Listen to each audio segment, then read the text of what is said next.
آمد کا مقصد وہ ختم ہو جاتا ہے۔ اور اسی یہ دیکھنا ہے کہ اگر زمانہ جاہلیت اندر ماواں نوں منڈیاں اندر بیچا جا رہا سی، اگر اج بھی ماواں دے نال او سلوک کیتے جاندے تے مصطفیٰ دی آمد کا کی مقصد؟ اتنے آن دا آ کے لنگر کھا کے چلے جان دا کوئی مقصد نہیں۔ مقصد ہے کہ مصطفیٰ دی ولادت کا کی مقصد ہے، اس مقصد کو اپنائیے۔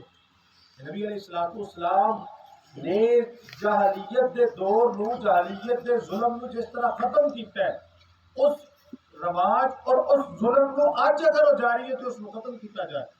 اگر اج بھی والدین دی شان والدین دے نال حسن سلوک نال نہیں پیش آیا جا رہا، پھر مصطفیٰ دی ولادت کا مقصد اسی بلا بیٹھے ہیں۔ اور اسی طرح اگر کسی کے ہاں بچی پیدا ہو جاتی ہے اور اس بچی نو مٹی دے اندر دربور کیتا جاتا ہے، کیوں؟ کسی کے ہاں بچی کیوں پیدا ہوگی؟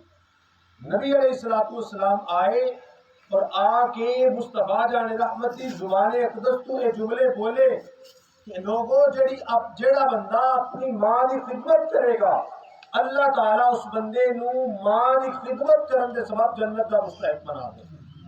فرمایا کہ ماں دے قدمہ تلے جنت، الجنت تحت اقدام الامہات، ماں دے قدمہ تلے جنت۔ اگر نبی علیہ السلام کی ولادت تو پہلے اور آپ کی ولادت تو بعد اگر کوئی فرق نہیں آ رہا زمانے کے اندر، عوام کے اندر،